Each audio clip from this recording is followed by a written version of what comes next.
প্রিয় দর্শক, অন্য মঞ্চের আলাপ চাইতায় আপনাদের সকলকে আমন্ত্রণ জানাচ্ছি। কাল প্রধানমন্ত্রী শেখ হাসিনার সঙ্গে আমাদের বিদেশমন্ত্রী ডক্টর জয়শঙ্কর এবং নিরাপত্তা উপদেষ্টা অজিত দোভালের সঙ্গে বৈঠক হয়েছে। সেই বৈঠকের খবর আমি কালকে একটা দিয়ে দিয়েছিলাম, পোস্টে দিয়ে দিয়েছিলাম।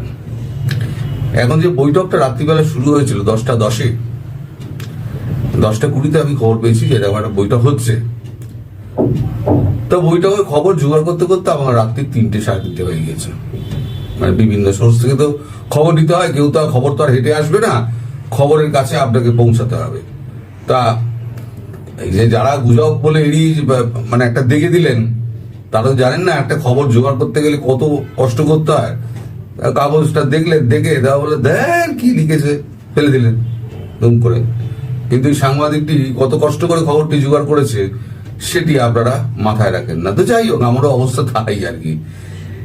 তো মিটিংটা শুরু হয়েছিল একটা দিক দিয়ে আর শেষ হলো আর একটা দিক দিয়ে। মিটিংটা শুরু হয়েছিল যে দিন কয়েক আগে শেখ হাসিনা ভারতের প্রধানমন্ত্রী নরেন্দ্র মোদীকে একটা ফোন করেছিলেন। ফোন করে বলেছিলেন যে আমি দ্রুততম সময়ে দেশে ফিরতে চাই।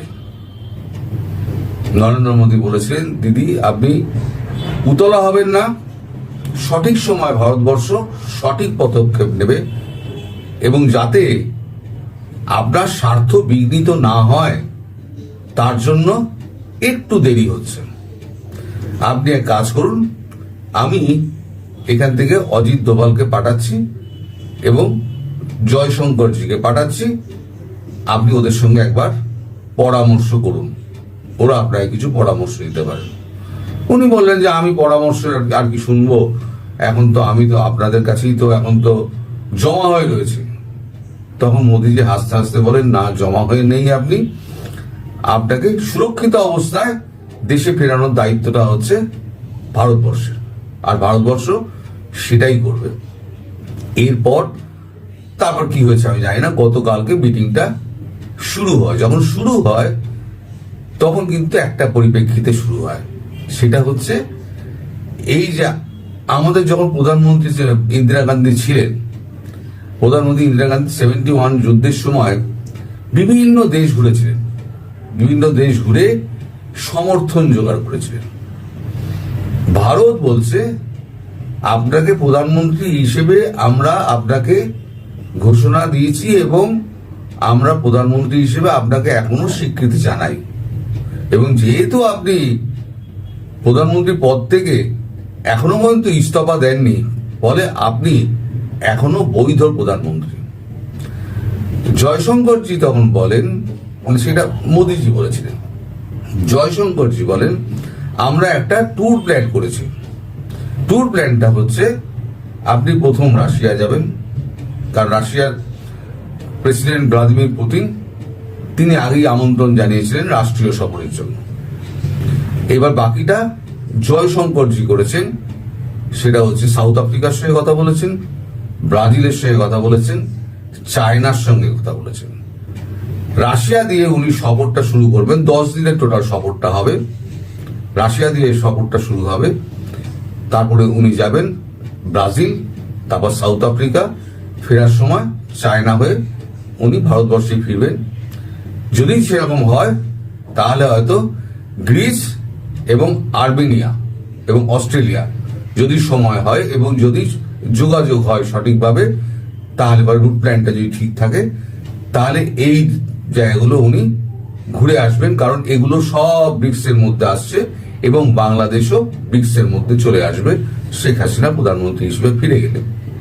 এটা হচ্ছে কিছু দেশকে সাথে নিয়ে প্রধানমন্ত্রী শেখ হাসিনা দেশে ঢোকার একটা বন্দোবস্ত করা, এটা হচ্ছে বেসিক ব্যাপার। এই নিয়ে যখন আলোচনা চলছে, তখন হঠাৎ মিলিটারি ইন্টেলিজেন্স থেকে আমাদের কাছে, আমরা অজিত দোভালের কাছে একটা ফোন আসে আমাদের মিলিটারি ইন্টেলিজেন্স থেকে, যে এরকম বাংলাদেশে ক্যান্টনমেন্টে এরকম একটা গন্ডগোল হচ্ছে। তার আগেই কিন্তু প্রধানমন্ত্রী শেখ হাসিনা কিন্তু একটা আঁচ পেয়েছিলেন এই গন্ডগোল একটা হবে। তখন মানে শুনে উনি ছেড়ে দিয়েছেন। ছেড়ে দিয়ে শেখ হাসিনার সেই কথাবার্তা কি হয়েছে আমি জানি না। তারপরেতে শেখ হাসিনা কিছুক্ষণ গম্ভীর হয়ে থাকেন, তারপরে বলেন একটাই কথা, যে সত্যি সত্যি এটা রাজাকার বেরোলো, এই একটা কথা বলেছেন, উনি শুনেছি। তো তারপরে এই মিটিংটা, তারপর জয়শঙ্করজি বেরিয়ে যান, অজিত দোভাল ছিলেন, এবং অজিত দোভাল থাকাকালীন তিনি মানে বাংলাদেশের সেনাবাহিনীর মুক্তিযুদ্ধের সপক্ষে কোন লেফটেন্যান্ট জেনারেলকে ফোন করেছেন। কাকে ফোন করেছিলেন, কাকে ফোন করেছিলেন, একজনকে নয়, বেশ কয়েকজনকে উনি ফোন করেছিলেন।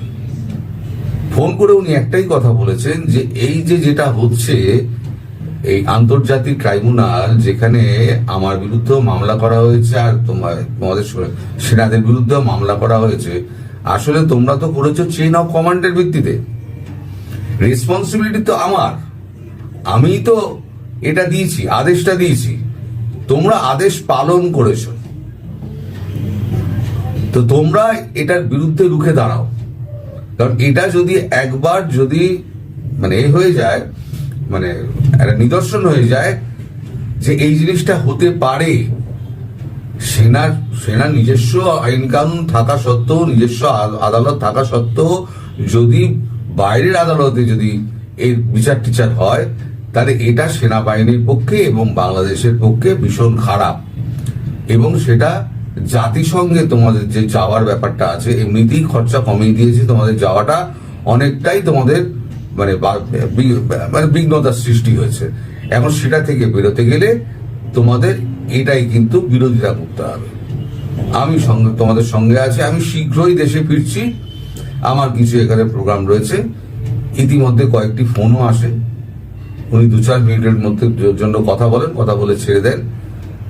তারপরেতে উনি অজিত দোভালের সঙ্গে কথা বলেন, অজিত দোভালকে বলেন যে এই ব্যাপার হয়েছে, এখন কি করা যায়। তো অজিত দোভাল বলেছেন, তো ভালোই হয়েছে, তো কাঁটা দিয়ে যদি কাঁটা ওপরানো যায় তাহলে এর থেকে ভালো কি আছে, খুবই ভালো হয়েছে। আর আপনি যা বলেছেন ঠিক বলেছেন, যথেষ্ট আপনি মানে ম্যাচুরিটির পরিচয় দিয়েছেন, আপনি এখন চুপ করে বসে থাকুন।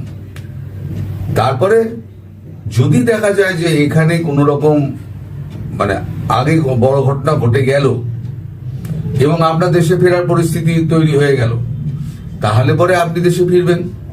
আর না হলে পরে এই যে রাষ্ট্রীয় সফরের যে ব্যাপারটা হচ্ছে, মানে ভারতবর্ষই প্লেন দেবে, ভারতবর্ষ সিকিউরিটি দেবে, ভারতবর্ষ মানে প্রধানমন্ত্রীর প্রোটোকল দেবে, এবং ভারতবর্ষ সিকিউরিটি অ্যারেঞ্জমেন্ট সমস্ত ভারতবর্ষ করবে, আমাদের যে সিকিউরিটি টিম রয়েছে তারা গিয়ে সমস্ত কিছু করবে। একটা প্রধানমন্ত্রীর সঙ্গে বা তার যাওয়ার আগে যে প্রোটোকলগুলো থাকে, সেই প্রোটোকলগুলো সমস্ত কিছু শেখ হাসিনার ক্ষেত্র প্রযোজ্য বলে প্রধানমন্ত্রী নরেন্দ্র মোদী অনুমতি দিয়ে দিয়েছেন। ফলে তার এখন যাওয়াটা এবং এই প্ল্যানটা এখন সময়ের অপেক্ষা। এখন এই যে ঘটনাটা ঘটলো গতকালকে, যে ক্যান্টনমেন্টে যে ঘটনাটা ঘটলো এবং রোববারের মধ্যে এটা কোন অবস্থায় দাঁড়ায়, তার উপরে কিন্তু নির্ভর করছে প্রধানমন্ত্রী শেখ হাসিনা কত তাড়াতাড়ি দেশে ফিরবেন। এটা হলো মোদ্দা কথা। এবার যদি বলেন মিটিং এর বিষয়বস্তু কি, কোথায় কি আলোচনা হয়েছে, আমি কিছু জানি না, মানে হাত তুলে দিচ্ছি, আমি কিছু জানি না। আমি যেটুকু শুনেছি, এটুকু খবর পেয়েছি, ওইটুকু আপনাদেরকে বললাম। এর ভেতরে আরো অনেক কিছু থাকতে পারে, এতে নার্সেলে একটা আউটলাইন আমি বললাম, এর ভেতরে আরো অনেক কিছু থাকতে পারে যে খবর আমার কাছে এসে পৌঁছায়নি, আর আদৌ এসে পৌঁছাবে না। হয়তো 5 বছর বাদে হয়তো জানতে পারবো, টুকটাক করে জানতে পারবো যে এই হয়েছিল, কথা হয়েছিল, তাও হয়তো 50% জানতে পারবো। কারণ এইসব কথা কেউ কখনো কাউকে প্রকাশ করে না, কূটনীতির ব্যাপার প্রকাশ করবে না, শেখ হাসিনাও করবেন না, আমাদের দেশের কোনো লোক করবে না যারা উচ্চপদস্থ আছে। তো আপাতত এই জায়গায় দাঁড়িয়ে রয়েছে। যদি মানে ক্যান্টনমেন্ট যদি অগ্নিগর্ভ হয় এবং যদি সেনাবাহিনী যদি ওয়াকারুজ্জামানের বিরুদ্ধে চলে যায়, তাহলে একরকম পরিস্থিতি হবে, তাহলে হয়তো তো খুব তাড়াতাড়ি উনি ফিরে যাবেন। আর যদি সেটা না হয়, এরা যদি মেনে নেয় বা ওয়াকারুজ্জামান, দেখা গেল ওয়াকারুজ্জামানই ভারী হয়ে গেল, এবং মুক্তিযুদ্ধের সপক্ষে যারা আছে তারা হয়তো একটু হালকা হয়ে গেল, তাহলে কিন্তু যারা মুক্তিযুদ্ধের সপক্ষে আছে সব কিন্তু বিপদে পড়ে যাবে। ফলে তাদের এখন মরণবাচন সমস্যা। যদি সেটা হয় তাহলে পরে প্রধানমন্ত্রী শেখ হাসিনা এই সমস্ত দেশগুলো ঘুরে একটা দেশের সমর্থন নিয়ে ফেরার পথে চীনও যাবেন, চীন হয়ে তারপরে উনি ফিরবেন, ফিরে তারপরে ওনার দেশে ফেরার ব্যবস্থা সব কটা দেশ হলে ব্রিক্স মিলে সবাইকে দিয়ে দেশে ফেরানোর ব্যবস্থা হবে। আর বিশেষ করে এটা তাড়াতাড়ি হচ্ছে এই কারণে, যখন মার্কিন যুদ্ধজাহাজ ডিস্ট্রয়ার একটা এসে আপনাদের দেশে নোংর করেছে, তখনই এই জিনিসটা আরো পেকে গেছে। এখন আমেরিকাকে তারা তো করবেই, যে কোনো দিন তারা করবে, যখন তারা করবে তখন দূর দূর দূর করে পালাবে। এখন শুধু ওয়াচ করে যাবে, ওয়েট অ্যান্ড ওয়াচ এখন সিস্টেমে রয়েছে, অবস্থার মধ্যে, সিস্টেম বলবো না, অবস্থার মধ্যে রয়েছে। এখন দেখা যাক কত তাড়াতাড়ি শেখ হাসিনা দেশে ফেরেন। যদি ক্যান্টনমেন্ট গড়বড় হয়ে যায় তাহলে শেখ হাসিনা তাড়াতাড়ি ফিরবেন। যদি ক্যান্টনমেন্ট কোনো রকমের কন্ট্রোল যদি ওয়াকার করে নেন, বা ওয়াকারের পেছনে জামাত আর বিএনপি গোষ্ঠী যদি ক্যান্টনমেন্ট কন্ট্রোল করে নেন, তাহলে শেখ হাসিনা ফিরতে একটু দেরি হবে। শেখ হাসিনা সমস্ত দেশ ঘুরে তার সমর্থন নিয়ে, দেশগুলোর সমর্থন নিয়ে, তাদের সাহায্য নিয়ে এইবারে সবাই মিলে নিয়ে গিয়ে ওনাকে বসিয়ে দিত। তারপরে কি করে পরিষ্কার করতে হয় সে ভারতবর্ষ বুঝে নেবে, আধা ঘন্টার ব্যাপার, আধা ঘন্টার মধ্যে ভারতবর্ষ বুঝে নেবে। এই হলো টোটাল খবর। এখন আপনারা একটু ওয়েট করুন এবং কোনটা ঠিক হয়। হ্যাঁ, আর একটা কথা, সেটা হচ্ছে আজকে সন্ধ্যা, আজকে যে কোনো সময় সন্ধ্যের পর থেকে আমাদের সিডিএস এর সঙ্গে শেখ হাসিনা বৈঠক, আজকে সন্ধ্যেবেলা অথবা রাত্রিবেলা, কোন সময় আমি এখনো যাই না, যখন বৈঠক হবে তখন আমি জানতে পারবো, তার আগে জানা যাবে না এসব। তো যদি হয় বৈঠক, শুনছি যদি হয় তাহলে পরে কালকে আপনাদের জানাবো আবার। কারণ সিডিএস এর বৈঠক হওয়া মানে ওখানে একটা অপারেশন হবে, সিডিএস এর বৈঠক মানে ওখানে একটা অপারেশন হবে। আর যেহেতু উনি বৈধ প্রধানমন্ত্রী, তাই ওনার অনুমতি নিয়ে ওনার দেশ আক্রমণ করা হবে। আর দুর্ভাগ্য এটা, এ দেশের মানুষও চাইছে অন্য দেশ এসে তাদের দেশ আক্রমণ করুক, সেখানে প্রধানমন্ত্রীর কিচ্ছু করার নেই, তিনি হাতে হাত দিয়ে বসে আছেন, তাকে দেখতে হবে, না হলে পরে দেশটা শেষ হয়ে যাবে। ফলে অন্য দেশ যদি আক্রমণ করে তাকে অনুমতি দিতেই হবে। সবাই ভালো থাকবেন, সুস্থ থাকবেন এবং সাবধানে থাকবেন। আর কালকে যদি ভিডিও যদি হয়, মানে আমাদের সিডিএস যদি আসেন, তাহলে কালকে মানে অপারেশন সংক্রান্ত যদি কিছু হয় তাহলে কালকে আমি অবশ্যই জানাবো। যে কাল রাতে আমি যখন বলেছিলাম যে আমাদের জননেত্রী মাননীয় প্রধানমন্ত্রী শেখ হাসিনার সাথে আমাদের ভারতের দুজন প্রভাবশালী মন্ত্রীবর্গ অজিত দোভাল এবং জয়শঙ্কর স্যার, ওনারা দুজন দেখা করেছেন, সেটা নিয়ে অনেকে আমাকে প্রশ্ন করেছেন যে আমি এই খবর কিভাবে জানলাম, বা এই খবর প্রচার করা উচিত কিনা, এই খবর এই কিনা, অনেক রকম কথা। তবে আমি আপনাদের সবাইকে বলেছিলাম যে যখনই খবর পাবো তখনই আসবো। সুতরাং যতটুকু খবর পেয়েছি বা যতটুকু জানতে পেরেছি এই মুহূর্তে, সেটা হচ্ছে যে ওনাদের সাথে মিটিং, আমাদের মাননীয় প্রধানমন্ত্রীর সাথে জয়শঙ্কর স্যার এবং অজিত দোভাল স্যারের কথাবার্তা মোটামুটি ফাইনাল হয়েছেন, এবং ওনাদের সাথে দেখা সাক্ষাতের পরে ওনাদের প্রায় 40 মিনিটের একটা মিটিং ছিলেন। সেই মিটিং এ যে সিদ্ধান্তের মধ্যে সামান্য একটু যা জানতে পারা গিয়েছে, সেটা হচ্ছে যে আমাদের মাননীয় প্রধানমন্ত্রী হয়তোবা 10 দিনের বিদেশ সফরে বেরোচ্ছেন। আর এই বিদেশ সফরে যাচ্ছেন উনি হচ্ছে যে ব্রিক্সের যেই সব দেশগুলো আছে হয়তো ওগুলো সবগুলো সফর করবেন। তার কারণ হচ্ছে যে রাশিয়ান প্রধানমন্ত্রী আমাদের ভ্লাদিমির পুতিন, উনি এর আগেই আমাদের মাননীয় প্রধানমন্ত্রীকে রাষ্ট্রীয় সফরের অভিনন্দন জানিয়েছিলেন, যে আপনি রাষ্ট্রীয় সফরে আসেন আমার দেশে, লাল গালিচা সংবর্ধনা থেকে সবই দেওয়া হবে, আমরা আপনাকে এখনো প্রধানমন্ত্রী হিসেবে মানি। এবং যেহেতু এগুলো সব ব্রিক্স কান্ট্রি, সুতরাং আমাদের প্রধানমন্ত্রী হয়তো, আমি এখনো 100% বলতে পারছি কবে কখন কোন মুহূর্তে যাবে সেটা জানি না, তবে আপনার রাশিয়া, ব্রাজিল, চায়না সহ সাউথ আফ্রিকা এবং আপনার রাশিয়ার মানে সাবেক সোভিয়েত ইউনিয়নের অনেকগুলো দেশে সফর করবেন।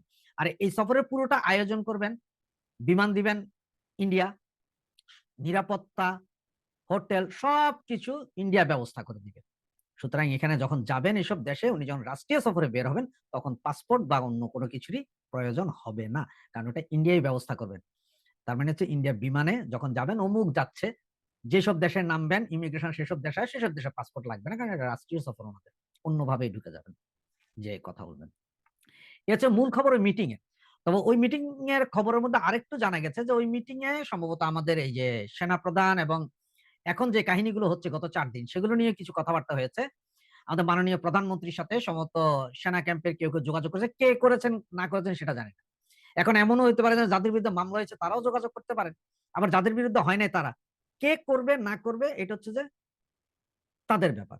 তারা নাকি যোগাযোগ করেছেন এবং আমাদের মাননীয় নেত্রী নাকি সরাসরি বলেছেন যে আমার বিরুদ্ধে মামলা হয়েছে আইসিটিতে, এখন আপনাদের বিরুদ্ধে মামলা হচ্ছে, কিন্তু আপনারা তো কেউ আমার অর্ডারের বাইরে যায় কোথাও কোনো গোলাগুলি করেন না বা কোনো কাজ করেন না। আপনারা, আমি যেহেতু সরকার প্রধান ছিলাম এবং বর্তমানেও আছি, সুতরাং আমি যা অর্ডার দিব সেটার উপরে আপনারা কাজ করেছেন ওই সময়, বা এখনো যদি আমি অর্ডার দিই আপনি সেই পরিমাণে কাজ করবেন। সুতরাং মামলা এসব হলে আপনার ভয় পাওয়ার কিছু নাই, এগুলো সবকিছুরই দায় দায়িত্ব আমি নিব। আর এই কথা শোনার পর নাকি আপনার অজিত দোভাল স্যার এবং জয়শঙ্কর স্যার ওনারা বলছেন আপনি খুব ভালো একটা কথা বলেছেন, যা সত্যি। এই কথাটা কিন্তু আমরা এর আগেও বলেছি যে সব যদি বলে যে আমাদের মাননীয় নেত্রী যদি বলে আমার অর্ডারে সব হয়েছে, মামলা হলে আমার কয় হাজার বার ফাঁসি দিবে, সব খালাস, কারণ অর্ডার তো আমি দিয়েছি। এবং সরকারের কর্মচারী, গণপ্রজাতন্ত্রী বাংলাদেশ সরকারের কর্মচারী হিসাবে এই সেনা, নৌ, বিমান, পুলিশ সবাই আমাদের মাননীয় নেত্রীর কথা শুনতে বাধ্য, কারণ উনি ছিলেন 3 বাহিনীর হেড অফ দ্য সুপ্রিম। সুতরাং ওনার কথা শুনতে বাধ্য, উনি যা বলবেন সেভাবেই করবেন। সুতরাং উনি যদি এসে বলেন যে আমি অর্ডার দিয়েছি তাহলে সব শেষ, বাকিদের কোনো দোষই নেই। কারণ হচ্ছে সোলজারদের কাজ কি? সোলজারদের কাজ হচ্ছে যে আপনার সুপ্রিম কমান্ড অর্ডার দিবে যে এই কাজটা করে আসো, তারা করে চলে আসবে, বাকি পরে কি হবে না হবে সেটার চিন্তা নেই। এই যে এখন ইসরায়েলি সোলজাররা যাইয়া যায় যে বোমা মারতেছে গাজায়, 10 টাকা অর্ডারটাকে দিতেছে নেতানিয়াহু, ঠিক আছে না? ইউক্রেন রাশিয়ার যুদ্ধ, সোলজারদের রাশিয়া বলছে যে মারো, ওরা মারতেছে, ওদের কি ধরতে পারবে না? তো অর্ডার পালন করতেছে ওরা, যখন যে সরকার যখন যার তখন তার পক্ষেই কাজ করবে। সুতরাং এই হচ্ছে অবস্থা। এখন সেনা ক্যাম্প থেকে নাকি অলরেডি 15 জনের মধ্যে একজন নাকি অলরেডি কলকাতা পাড়ি দিয়েছেন, এটা শুনলাম যে হিলি সীমান্ত দিয়ে পাড়ি দিয়ে গিয়েছেন। বাকি 14 জন আছেন, গতকালকেও বলেছি এই 14 জনের কি হবে, নাকি এরাও পালিয়ে যাবে সেটা জানি না। তবে ওই যে 3 ইঞ্চি টাইপের একটা আছে ফ্রান্সে, তার আবার চুলকানি বাড়ছে। সুতরাং আগামী রোববার পর্যন্ত সময়, এর ভিতরে কি হয় একটু দেখার বিষয়। এই রোববারের ভিতরে যদি কোনো বড় ধরনের কিছু ঘটে সেটাও আমরা জানবো।